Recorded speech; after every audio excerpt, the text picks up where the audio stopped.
bizim bir xalq olaraq hər zaman istəyimiz Azərbaycan, Türkiyənin dünya siyasi cəmiyyətində birgə, bərabər yürüməsi, yol alması olub. Şəxsən mən bir siyasət adamı, siyasətçi olaraq bütün çıxışlarımda, müsahibələrimdə, reportajlarımda hər zaman Türk ailəsi modeli yaratmağı bağlı fikirlərimi irəli sürmüşəm. Avropa ailə modelindən irəli çıxaraq və bu prosesin də hər zaman deyək ki, əsas aparıcı qüvvəsi Türkiyəni vurğulamışıq. Türkiyə qoskoca bir cümhuriyyətdir, artıq 100 illik bir ənənəsi var. Türk cümhuriyyətlərində və özəlliklə Qafqazda Türkiyənin var oluşu bizim üçün önəmlidir. Çünki bilirsiniz ki, Azərbaycan elə bir coğrafiyada yerləşir ki, Anadolu Türkiyəli qardaşlarımız dediyi kimi coğrafiya bir qədərdir. Amma biz bu qədəri dəyişməyə Türkiyə ilə bir yerdə olmağı düşünürdük. Siz təsəvvür edin, biz 30 ildir şəhid verə-verə dövlət qururuq. Kremlin burada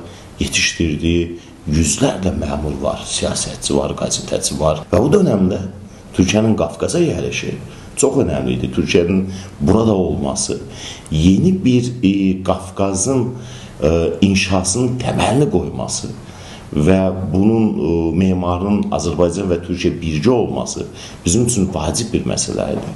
O yüzden Türkiyə çox önəmli bir yerdən başladı. Azərbaycan əskəri, Azərbaycan ordusunun yetişməsində çox misilsiz və böyük bir xidməti var Türkiyənin.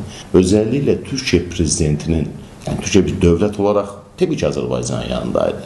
Amma Türkiyə dövləti, Cumhurbaşqanı Sayın Recep Tayyip Erdoğan'ın bir siyasi lider olaraq duruşu sadəcə Türkiyə-Azərbaycan münasibətlərində dünyada, yəni bu münasibətlə bağlı bir duruşu, bir qırmızı dizgimiz var deməsi, təbii ki, bu bizim üçün böyük bir mənəvi anlam daşıdır.